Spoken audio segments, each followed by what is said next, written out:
In the ancient days, when the world was still young and the forests breathed like living temples, there stood a mighty mountain called Trikuta. Its peaks touched the clouds, its caves echoed with the calls of wild animals. Streams flowed down its slopes like silver threads, and at its foot lay a beautiful lake filled with lotuses. The water of that lake was clear as crystal. Red and white lotuses bloomed on its surface. Bees hummed over the flowers, swans glided gently across the water, and the cool breeze carried the fragrance of nature in every direction. Near this lake lived a great herd of elephants, and among them was their king, Gajendra. Gajendra was no ordinary elephant. He was huge, powerful, majestic, and fearless. His steps shook the ground. When he raised his trunk and trumpeted, the whole forest became silent. No animal dared challenge him. He was the lord of the herd. He had everything one could desire: strength, family, followers, respect, and the freedom of the forest. But like many who are strong, Gajendra had one weakness. He believed his strength was enough. One hot afternoon, the sun burned fiercely over the mountain. The animals were tired. The earth was dry. Gajendra, surrounded by his herd, walked toward the lotus lake. The moment he saw the shining water, joy filled his heart. He entered the lake with great excitement. His wives and young ones followed him. The elephants splashed water on one another. They played, bathed, drank, and cooled their bodies. Gajendra pulled lotuses with his trunk and tossed them playfully. The lake, which had been peaceful a moment before, now rang with the sounds of joy. The mighty king of elephants stood in the middle of the lake, proud and happy. But hidden beneath the water, unseen by all, there lived a crocodile. This crocodile had been waiting silently in the depths. As Gajendra moved through the water, the crocodile suddenly lunged forward and caught his leg in its powerful jaws. Gajendra cried out in pain. The peaceful lake became a battlefield. With all his strength, Gajendra pulled his leg. The crocodile tightened its grip. Gajendra lifted his trunk and roared. The mountains echoed with his cry. His herd rushed to help him. The female elephants pulled him with their trunks. The young elephants screamed in fear. The whole herd tried to drag their king out of the water, but the crocodile would not let go. The struggle continued. Gajendra pulled toward the shore.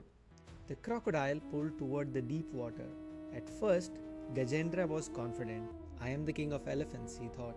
What can this creature do to me? He used his full force. His muscles tightened like iron. The water churned. Mud rose from the bottom. Lotuses were torn apart. Fish scattered in terror. But the crocodile was in its own element. In water, the crocodile grew stronger, and slowly, very slowly, Gajendra began to grow weaker. Hours passed, then a day, then many days. According to the ancient story, the battle continued for a very long time. Gajendra's strength began to fail. His body became tired. His pride began to crack. The herd could not save him. His family could not save him. His power could not save him. His kingdom could not save him.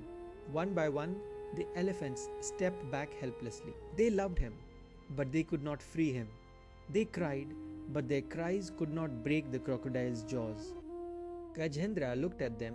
For the first time in his life, he understood a bitter truth. There are moments when worldly strength is not enough. There are moments when friends cannot help. There are moments when family can only watch. There are moments when pride becomes useless. And there are moments when the soul, stripped of all arrogance, turns toward God. Gajendra was exhausted. His eyes were filled with pain. His body trembled. He had fought with all his might, but now he knew he could not win by strength alone. In that moment of complete helplessness, something awakened inside him. A memory, not a memory of this life, but of another. Because Gajendra had not always been an elephant. In a previous birth, he had been a great king named Indradyumna. King Indradyumna was a noble devotee of Lord Vishnu.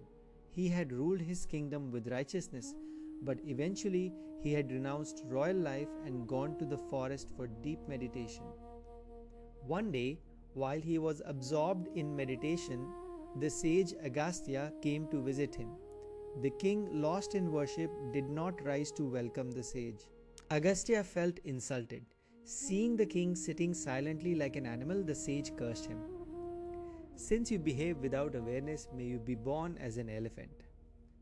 Because of that curse, King Indradyumna was born as Gajendra. Yet his devotion to Lord Vishnu had not been destroyed. It lay hidden inside him like fire beneath ashes. Now, in the grip of suffering, that fire rose again. Gajendra looked up at the sky. His body was trapped, but his heart became free. With great effort, he stretched his trunk toward a lotus flower floating nearby. He plucked it from the water. His voice was weak. His body was failing. But his prayer was powerful. Holding the lotus in his trunk, Gajendra cried out, "O Supreme Lord, I do not know how to save myself. My strength has failed. My pride has failed. My family cannot rescue me. Only you are my refuge. You are the Lord of all beings. You are beyond birth and death. You are the protector of those who surrender. I offer this lotus at your feet. O Narayana, save me." This was not an ordinary prayer. It was not a prayer of habit. It was not a prayer for wealth, victory, comfort, or fame. It was the cry of a soul that had finally surrendered. And when such a cry rises from the heart, the Lord cannot remain still. Far away in Vaikuntha, Lord Vishnu heard the call of his devotee. He did not wait. He did not ask Garuda to prepare slowly. He did not gather weapons one by one. The moment he heard Gajendra's cry, Lord Vishnu rose instantly. With his discus, the Sudarshana Chakra, he mounted Garuda and rushed toward the lake. The gods watched in wonder. The sages bowed. The winds moved aside. Garuda flew with the speed of thought. In the lake, Gajendra was at the edge of life and death. The crocodile still held his leg. His strength was almost gone. Then suddenly the sky filled with divine light. The waters became still. The forest fell silent. Lord Vishnu appeared, dark like a rain cloud, radiant like 1,000 suns, wearing yellow garments with the Kaustuba jewel shining on his chest. He descended from Garuda. Gajendra saw him. In that instant, all fear vanished. Though his body was suffering, his soul rejoiced. He lifted the lotus with his trembling trunk and offered it to the Lord. Lord Vishnu accepted the flower. Then, with his Sudarshana Chakra, he struck the crocodile and freed Gajendra from its jaws. The crocodile was killed, but in that very moment, something miraculous happened. From the body of the crocodile emerged a radiant celestial being. He had once been a Gandharva named Huhu. Long ago, he had angered a sage and had been cursed to become a crocodile. By the touch of Lord Vishnu, he was freed from that curse. He bowed to the Lord and returned to his divine state. Gajendra too was freed, not only from the crocodile but from the bondage of birth and death. The elephant, who had once thought, "I am powerful," now understood the highest truth. "I am yours." Lord Vishnu blessed him and granted him liberation. The lake became peaceful again. The lotuses bloomed once more. The winds moved gently through the forest. But the story of Gajendra remained forever. It was not merely the story of an elephant and a crocodile. It was the story of every soul.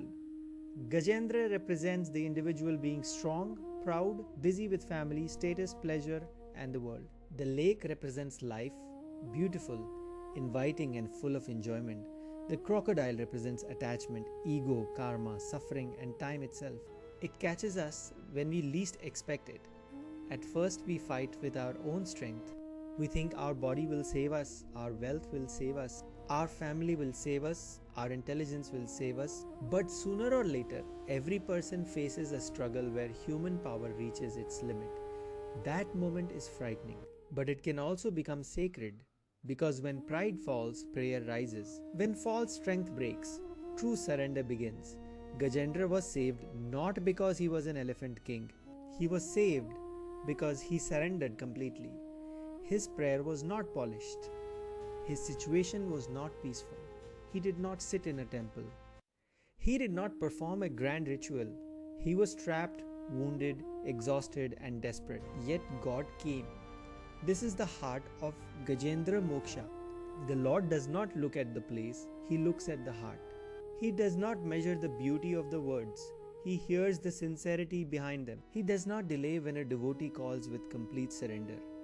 The story teaches us that devotion hidden deep within the soul is never wasted. Even if we forget God for a time, God does not forget us.